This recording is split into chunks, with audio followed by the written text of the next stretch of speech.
Kae, welcome to the podcast. I appreciate you making the time. Hi, Todd. Thank you. I am looking forward to our conversation. Thanks for inviting me. Yeah, well, good. Well, why don't you start out a little bit about talking about your career? It seems like a lot of the work that you've done is being a marketing executive, and so you've gone kind of a wide range of skill set or of jobs in that kind of domain expertise over the last 30 years. And so maybe talk to me a little bit about just that kind of arc of your career. Sure. I started in marketing while I was in college, actually. I was not studying marketing. I studied economics, actually, but I was working part-time. And the company that I was working at built a software product. So I moved from a telemarketer, actually, into marketing for the software division. So that really started my career in marketing. And then over a series of over 30 years, I've worked in large companies like Verizon and IBM and then some mid-sized companies. But what I ended up enjoying, probably around 2000, .com, I did go over eventually to a smaller startup company, and I really fell in love with that. Building something from scratch. And so I've had a successful career in startups and scale up organizations, and anywhere from 10 million to 100 million to 150 million size companies, and really enjoyed that. I've worked in many different industries, so I have a concentration in info security for a while, and then certainly manufacturing, supply chain as well, accounting, business productivity software, workflow type software like RFP automation software, and then an AI workflow software for higher ed. Okay, well, that's good. Is there like a through line to a lot of those experiences that basically is consistent across all those different roles? From a marketing perspective or opportunity perspective as a career? Either one. Like I guess I always think about like for me, there's every job basically has a sweet spot of kind of the things that I do, and the job may change, but like the types of things and the leadership or the types of style that I'm looking for or opportunities are very similar. And so I just didn't know if there was something similar or a thread all the way through all those jobs that you could say is kind of inherent to you and kind of unique to what you think you bring to each one of those roles?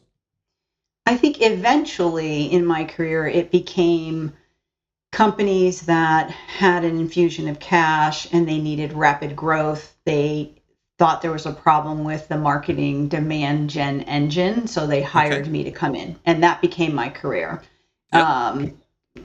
Clearly, you go in and they think it's a demand gen problem, and it's actually a strategy and messaging problem. At first, right? Yeah. So that's probably the through line of that.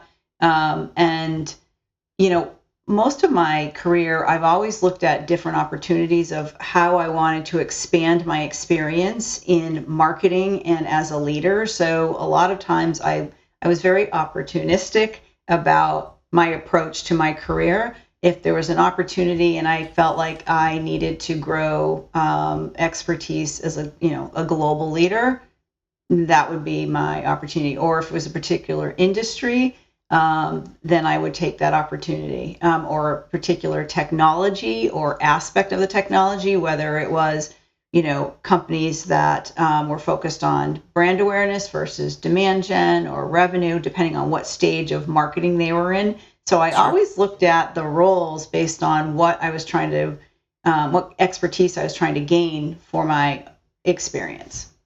I think it's a really good one, and this resonates with me. I did so many jobs at Concur for 20 years, and it was basically just to fill in the card. Like what was I missing, right? And so I had done engineering. I wanted to get over to sales. I wanted to do marketing. I had done some operations. I had done some business development, and I was really trying to get to be a well-rounded executive. And so a lot of this was opportunistic. What do I need to learn more to be a better executive or a better CEO or in startups?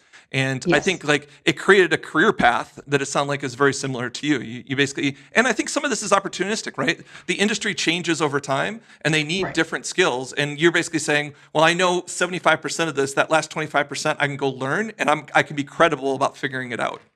Right.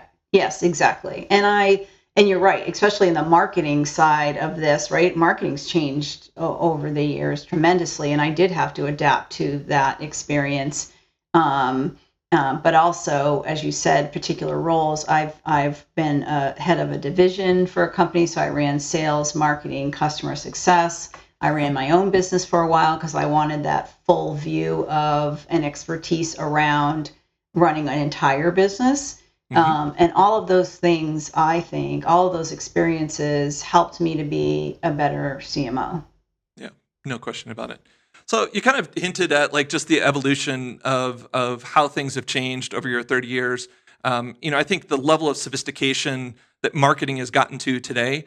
I think a lot of people, you think about Mad Men or something, it was creative, right? And so it wasn't a lot of technology. Now I think there is a creative component of it, but like technology and metrics are a huge component of it. So maybe just talk to me about that evolution over time, because it's changed dramatically, and the skill sets that you needed to be successful in that are different. They are. You're right. It's really fun to look back at my career and think about the evolution of marketing. When I started out, it was around impressions and brand awareness, and you're creating company brochures and Yep. and going to Collateral. events and Yep. and even the interaction with your prospective customer was different because you sent them information and that's what they got. They didn't have the ability like they do now to go research more. Right. Yep. So they kind of had to take what you said at face value. And That's true. So that's changed, right? Yep. Because now we have reviews from other customers and things like that. So that's changed a lot. But it went from really focused on impressions and branding. And then it moved to, I would say, leads, like generating leads. And then around 2010, when automation really started to take off, like the marketing automation tools, Eloqua. that really Yep. changed the game for Yep. marketing, right? Yep. And I was fortunate enough because early on in my career, I worked for a direct mail company, so I understood the balance of the art and science of marketing, because in direct mail marketing, there is a lot of data and you're analyzing messages, et cetera. So I understood how to do that, which helped me as automation came around. And so that changed the game, as I said, because now you could measure, for better or for worse, you could measure the effectiveness of marketing. And we started to move towards marketing assisting in generating revenue. And then now, and I'll go back to that a little bit more because there's a lot to unpack around, I think, the marketing automation side of it. And now I see a balance of both again. I feel like people understand that brand awareness and thought leadership is important, as is being a revenue marketer.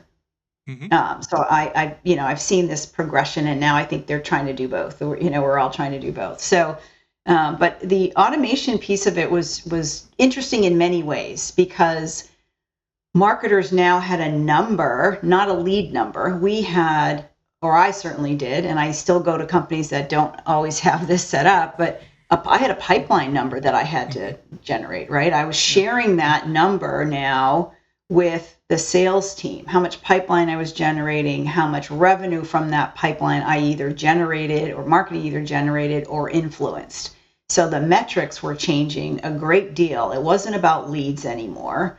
And I really like that, because I know we add value, and it showed that. And now you have more credibility when you're talking about things in meetings, because you are contributing to the growth. So it's not just revenue, it's the growth as well of the company.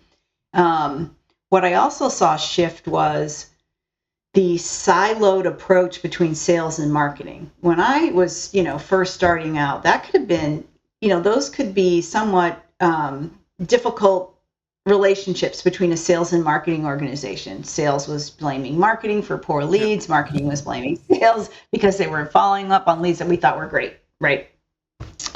And now we can tell whether they're good leads or not, Right. and what's happening through them because of the system. But it also forced sales and marketing, and we'll talk about customer success in a minute, sales and marketing to now work together as a team because we're sharing this goal of revenue generation and pipeline generation. So I really like that because I love partnering with sales. And I've always been a firm believer that the conversation, because to me, marketing is a conversation with the prospects.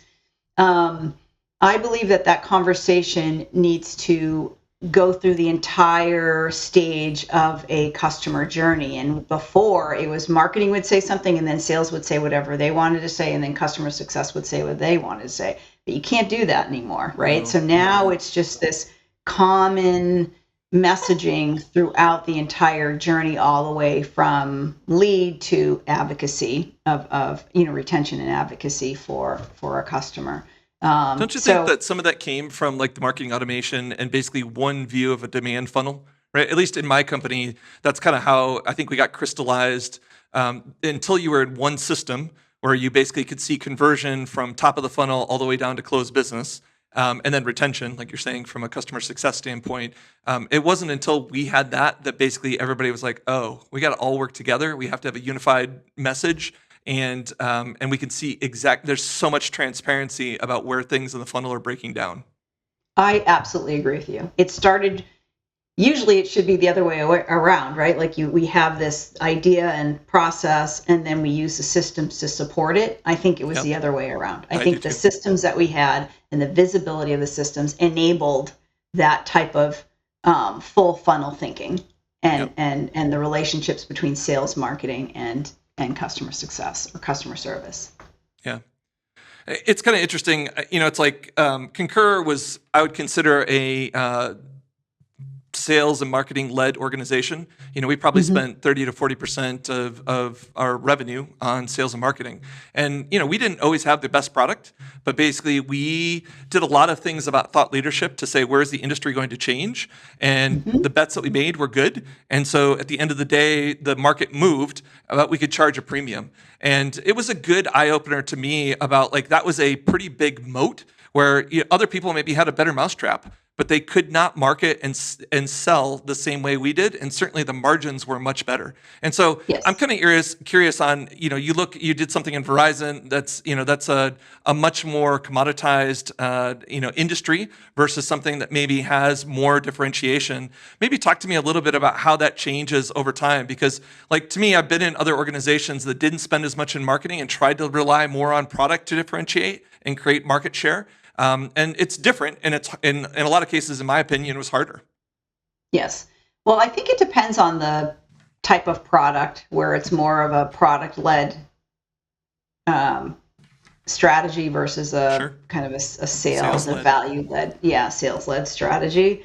I've worked in both, and I've worked in combinations, which is most of the case, right? Like it's a sales and product-led growth motion. And so it's interesting. I worked in a company where we had a good product. We were a startup. We worked against it. Our competitor was this huge giant, but we had this competitive edge. So the product was really good, but we weren't talking about it. I came in and I asked, what's the competitive advantage, right? What's the differentiation? I kept honing in on that. And it was this product that was, SSL certificates at the time. And to vet that, it would take like 4 weeks, and it was this manual process. Well, the company that I worked for at the time created technology that allowed you to authenticate that SSL certificate in 10 minutes or less. Wow. And as soon as I heard that, I was talking with the CTO, And the CEO, I'm like, are you sure? Like, is that true? Because if it is, that should be the messaging. We should be talking about that. Yes. And so we did. We changed all the messaging around this 10 minutes or less, and we were the certificate factory. And, we just really went very far with that messaging. And it worked. We had Gartner analysts that didn't believe us, right? Yep. And so it was quite controversial. But it got our name, and that was our goal, mine and the CEOs and the CTO. We knew we wanted this giant to buy us. Like, that was what they told me. So my goal was, anytime this giant was mentioned, I wanted us to be mentioned in that same sentence. And so this messaging and product differentiation did that. And we got purchased by the company that the CEO and CTO wanted to get purchased by. And so awesome. That was a huge lesson for me in the value of not only a great product, certainly, but around the messaging. Because that could have been a great product and nobody ever knew about it if we didn't change the positioning and messaging of the product in the company. So maybe unpack that one a little bit for me. We always talk about this with founders about, really, you're not selling a solution, you're basically fixing a problem, right? Like, you got to get them to identify that. And so even in the way you just described that, the 10 minutes is really the outcome. What you're trying to do is basically get them to understand the impact to not being 10 minutes, right? And so does that make sense? And so yes. I think when people are doing discovery, when they're doing marketing, really, you're not blowing up on them about all the feature functionality. What you're trying to do is show them the problem and get them to identify with it and then understand the pain that's below that. Because if they understand the problem and it's very painful, then your solution is a good candidate for it. And so maybe just talk to me about, does that model really fit all the different stops you made, or are there variations to it? No, I think it does fit. And I talk about this story arc all the time with the marketing teams and CEOs. And the story arc to me is, here's a problem. Because some people know they have a problem, but they don't know there's a solution to the problem. Mm-hmm. Some people don't identify with the exact problem, right? For example, they may think they have a problem, and I'll use an example in my current company. A lot of people think they have a problem with demand planning, but actually it's a forecasting problem. So you have to educate them on what the problem really is. Yep. And so that story arc to me is here's the problem. Here's what happens if you don't resolve that problem. Here's the risk of it. And here's what good looks like. Here's what, when you solve that problem, here's what good looks like, right? And oh, by the way, here's companies who have solved this problem and what it's done for them. So that's usually that story arc that I use in all of our marketing campaigns. And that really is what we're talking about. It's educating them on the problem, educating them on what happens if they don't resolve that problem, and boy, what happens when they do resolve the problem. So even let's put it into more practical things. I think you're talking about even an email nurture campaign, right? Where it's saying you've got a bunch of prospects, ideas, and even suspects, and you're basically walking them through and you're scorecarding them, and then basically saying, once you get down to these are the people that are really interested in buying, they're giving you signals that basically saying they're the ones that you should engage with. And I think that you can do this in almost any industry, and it kind of follows that same kind of pattern.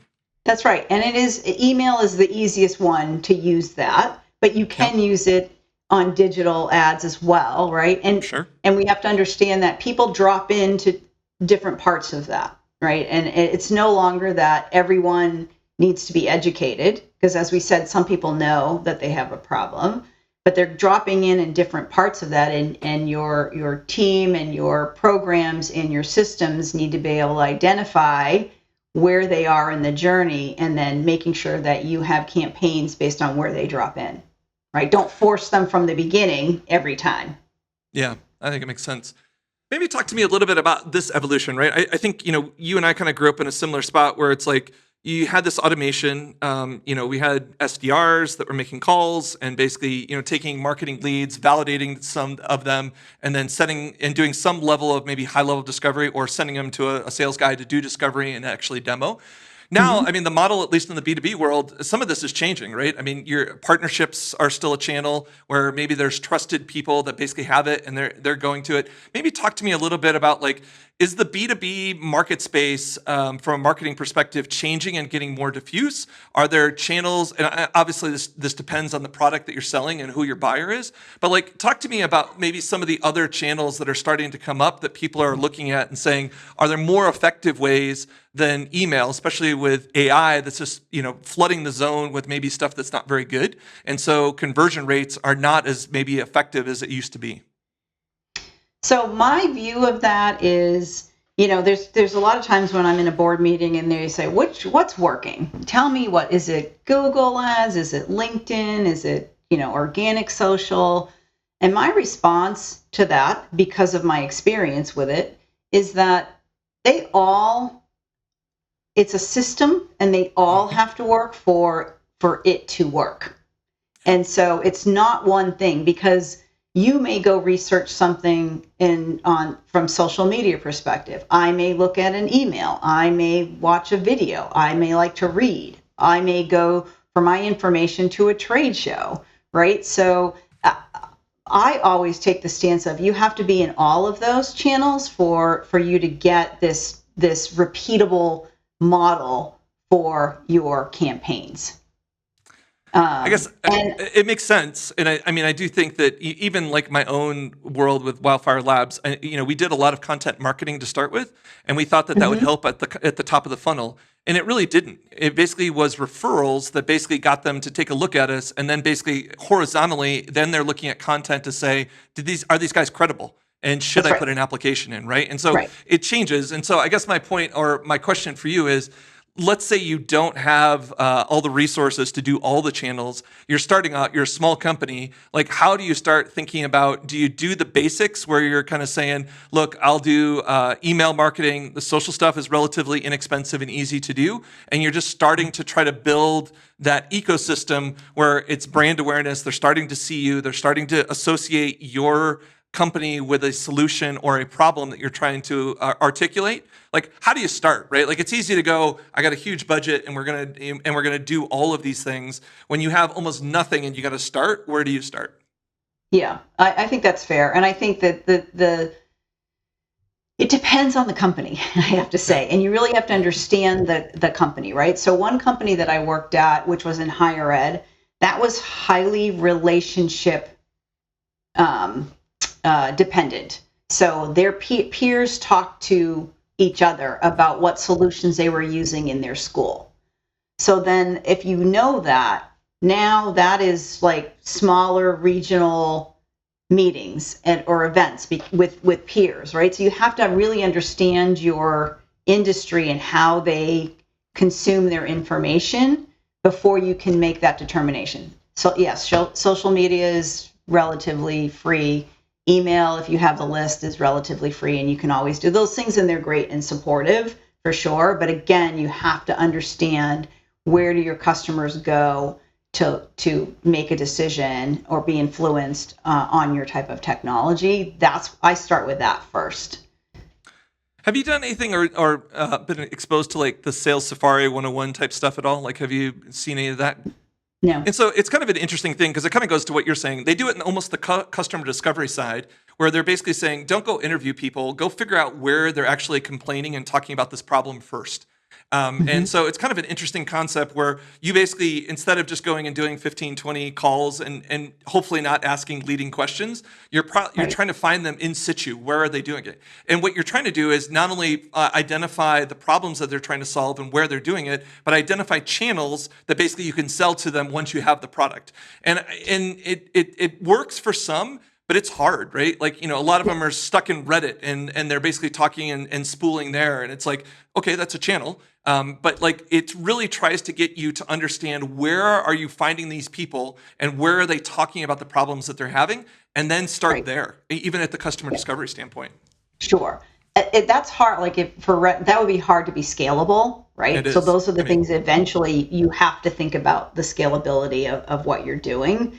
For sure, right? And so, I do depending on the company, again, I'll do digital, like paid LinkedIn. Sometimes LinkedIn is better than Google in certain companies, or Google's great for demos and LinkedIn is great for engagement. So you have to understand where does your channel work? What part of marketing does your channel work for? So those are things I always look at.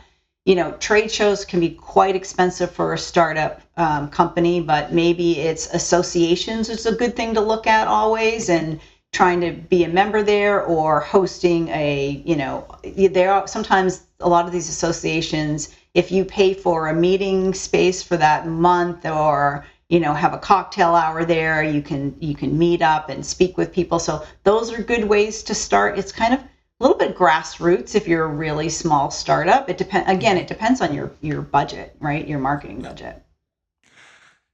I guess the last piece on this is like really niching down. I mean, this is a thing that we really advocate for is, what is your beachhead, right? Like, like you may have a product that goes after a large market, but really when you start, you got to find this kind of beachhead with a persona that you're really going to go after, and then figure out where they're at. Like, how do you get them? And maybe, and that's a tough problem. I think almost every founder that we come to thinks their market is this big out of the gate, and really what we're saying is, no, find something super narrow, figure out what their vernacular is, how to talk to them, where to go get them, and then build something that they just can't say no to from an offering perspective. And I think that it goes counter to, no, this is going to take over the world. Well, it might over time, but you got to start somewhere. I find that a lot. And I'm sure, as you said, I'm sure you do too. There's a lot of companies, founders that are trying to be everything to everybody. And the number one, you don't have the resources, people resources or dollar resources to market and sell to a large, group.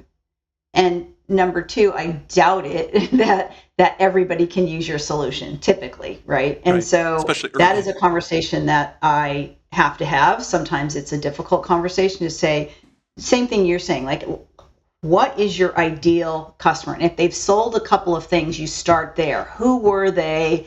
Why were they ideal? And go after that.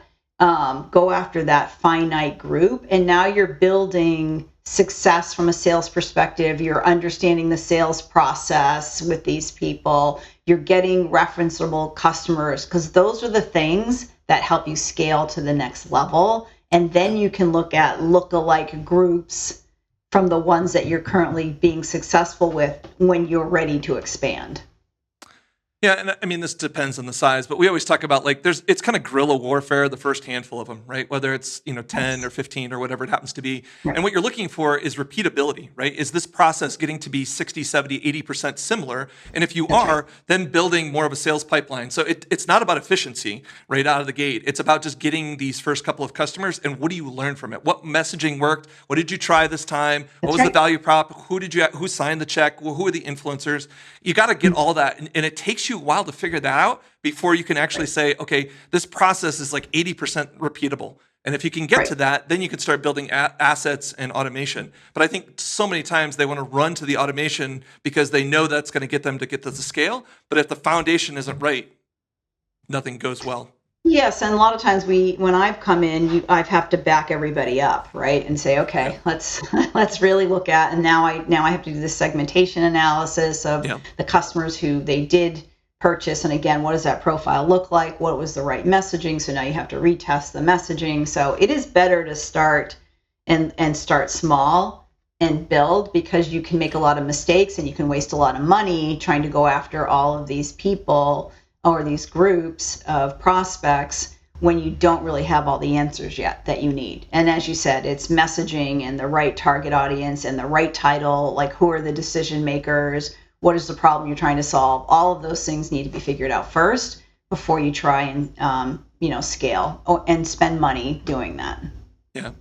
I think the last part I'd say on this is getting the foundation right can be messy, but you can't build on top of it unless you do, right? And so I think that's the part, is like just having the discipline to go through and really build the checklist of all the assets and all the pieces that I need so that I can build on top of it. Because if you build all this automation and the foundation's not good, it's just not, you're throwing good money after bad. Yes, and you will have, at some point, you will have to go back and fix all of that. Do it again. Yeah, And it's totally. more expensive usually to do that. Yeah. So let's pivot a little bit. One of the things when we were talking about being on the podcast that got me interested was you've just written a book, Not Made for You, and it really, from what I can understand, really kind of focuses on biases in hiring and promoting women in tech or just in general. And Yeah. I think this has been an area that I think in my own career we've tried all sorts of things at Concur and then longer term SAP. And then I look at what we built with Wildfire, and as I was telling you in the intro, like over 60% of the people in our program are women. And it wasn't something we set out to design, but I think what we were looking for were people that we wanted to be coachable, that we wanted a long-term relationship, that we knew that we could add value, and they had a bunch of domain expertise. And it self-selected a lot of people out of that funnel. And so maybe just talk a little bit about your path and kind of what you're trying to accomplish with the book and talking about it. Sure. So, I've been doing this for over 30 years and working in tech. And I noticed that there were patterns of behavior. It wasn't just one company or one culture. It was multiple companies that these barriers were happening or making it difficult for me to succeed and other people, other women or marginalized people succeed. And so I wanted to help the next generation of people so that maybe makes it easier for them to have a successful career. And along the way, I figured out these practical strategies on and how to maneuver around over these barriers. And I have had a successful career. So the book is about showing through stories of mine, other women, and some famous cases, how these barriers can show up in a company, and so that you can name it, like this is, somebody stealing my ideas, or, this is a sexist comment, or whatever it is, right? Someone speaking over me all the time. And then giving them the language on how to address that. And so just to help them move through their job and their career more smoothly and more successfully. So again, it's the showing them how it shows up, and then providing the language on how to address it, because we do need to address it. Yeah. And the other piece of that is, a lot of men have been reading the book as well, and the I think for that, the system wasn't built with women in mind, because if it started many years ago, and there's mostly men working, right? And so it was built around that. So what a leader, the definition of a leader, or the perception of what a great leader is not typically female, right? And how we communicate and how we build relationships isn't to the advantage of a female. And so, that again, the book addresses that. And I think for men reading the book, it's helping them understand that we have women and other marginalized people, we have a very different experience at work than they do.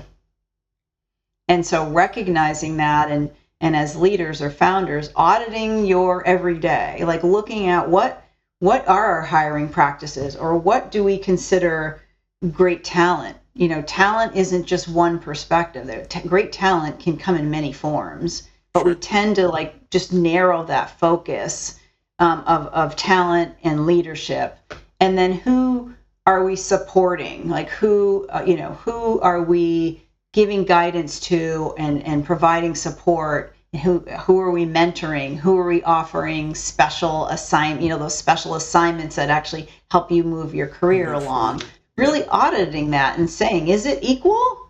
Is it predominantly men?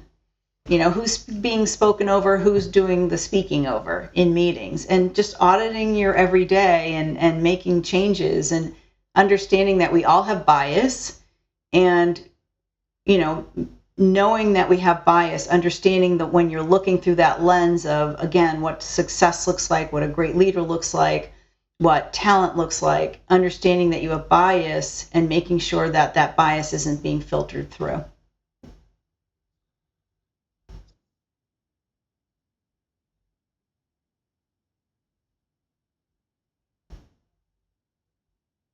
More lend to that environment and men being more successful than women. Like I'm even looking at, it was started with all men, the company I was at.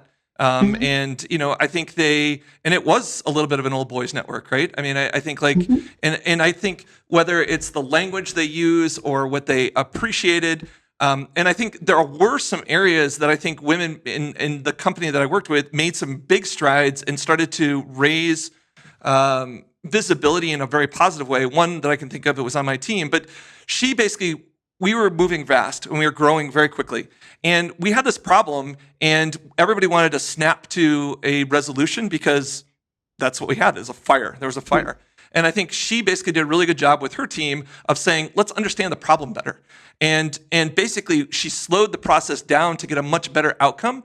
And people appreciated that. And she got a promotion out of it. But like, I think that was one of the aspects that I think I've seen multiple women leaders do much better than men. We're kind of prone to knee-jerk quick reactions and action versus actually solving the core problem. And I think so many times, even like everybody does this, but I think we don't spend time to understand the problem well enough to actually go to a solution. And so I don't know, like I'm just trying to think of like examples where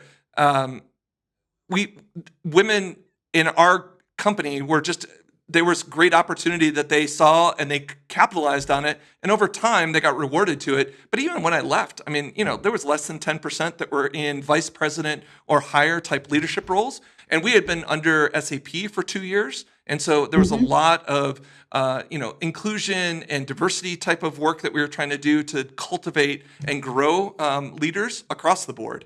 And so I'm just kind of curious. I mean, it seems like in tech, it's rigged a little bit is basically where I'm coming to. And I think I look at the work that we're doing in Wildfire, and I'm not saying we're doing anything like earth science or radical, but we're looking for different dynamics and a much more relationship about like how do we take the best of what you know and the best of what we know and grow this to an outcome that we're both happy with. I think a lot of the women that are in our program have been super great at helping build our community, way better than men. Yeah. And so there's just a bunch of strengths that I think that maybe have been underappreciated, that basically need to be surfaced in some of these cases. But like, is the structure honest enough to figure out how to make it even footing across the board? Or maybe that's what your book is trying to do. Yeah, I think there's a lot of things that you just said to unpack, right? And I think some of it is we hire, and we do this through friendships, right? We have friends that are very similar to us. And I think the same thing when we hire like people, right? And we have to be aware of that. That's not always the best answer, right? Again, talent has many different looks, right? Resumes, it doesn't have to be this traditional path. Like these are things that we should be looking at. But I think that's what happens, right? We're hiring, and you see this a lot in tech, right? Oh, I hired the board person's son or the person I golf with or whatever, right? So we tend to hire, all of us tend to hire relationship based. Yeah, very similar. And so it's about awareness, really. And then I think for women, we have to feel this is why I wrote the book. I want women to speak up. As you said, there are some women that were speaking up and saying, hold on a second, this isn't the right approach. Not all women feel comfortable in these rooms, especially if you're the only woman in the room. Sure. Yep. But when you start to speak up, then you start to show your value. So I want women to start to feel more comfortable. But on the other side of that, companies need to make sure that they're creating safe environments for people to speak up, right? And asking for that. The other thing is, I thought what you said was interesting, that men were operating a certain way versus the women. What I think is interesting, when you have diverse groups of people, women, race, whatever it is, we're coming from different ethnic background, economic background, whatever it is, we come from different viewpoints. And if you have a bunch of men in the room have similar backgrounds, you're just going to nod your head and agree. Right. Yep. Right? It's true. Versus when you have diverse thinking, we'll question, and then you have a better outcome, right? And I think that's what was happening when you said with the women. They're like, wait a minute, I don't view it that way. And you came up with a better outcome. And that speaks to the positiveness of having diverse groups of people. So is there some takeaways? I mean, if you think about like you're starting a company, you've got, 2 to 4 people in an organization, you're looking, the good news is, I mean, we have some teams that are all female founders or all minorities. I mean, there's a wide range of teams, but how do they think about this in hiring, right? So I work with some companies that are, going through $10 million or they're getting their first $1 million. And hiring can be just tough, right? Where it's like, I'm a startup. I'm trying to, maybe I don't have as much money as the next guy. And so I'm trying to attract the talent. And so sometimes you see them kind of settling to saying, okay, this person's good enough, and they're excited about what we're doing. And I do think that you're kind of your talk track of I'm hiring like people because that's who I'm trying to attract, right? Like I'm trying to get somebody energized to come work for us, and having that view of like, how do I hire in a diversity when I'm just getting started and I'm trying to scale the business? I think they have to break some of their norms, and they need to be aware of it pretty early. You're right. I mean, and this it's kind of the snowball effect because they want to hire right away, so they're going to go to their network, but their network probably looks exactly like them. Exactly. Right. And I understand how it happens, but it has to be people who are aware of it and circumspect, right? Leaders who will say, "Well, hold on a second.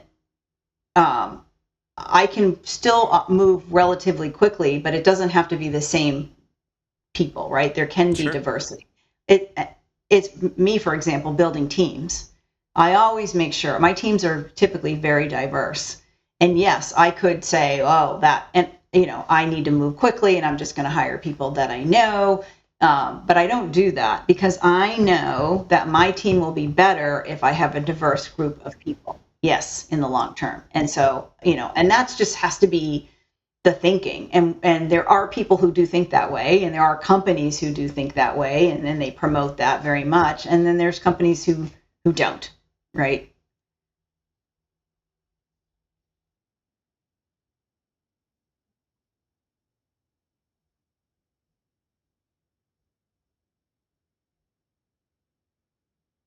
Mm-hmm.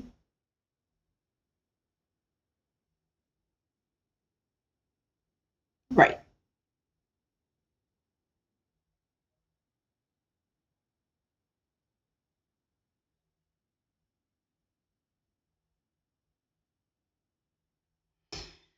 Again, I think the takeaway is auditing the everyday, like really looking at, being honest with you and your team, being honest with what do you consider a good leader? What does that definition of a great leader look like? What does that definition of talent look like? And are you excluding groups of people based on that definition? Because ultimately you're hurting the company too, right? And so really, instead of just going with what we always go with, right? Because it's year after year after year, decade after decade, this is the hiring process or the promotion process, really evaluating all of those and saying, is there bias in this? And are we excluding these groups of people who we always need great resources? Are we missing out on great resources because of the structure that we have or our perception of what good looks like or the right resume?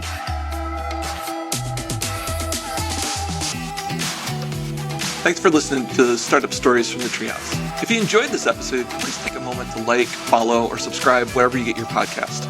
And if you found our conversation helpful, leave a review. It really helps other founders discover our show. For more insight and episode summaries, don't forget to subscribe to the Wildfire Labs Substack. We appreciate your support and can't wait to share more stories with you next time.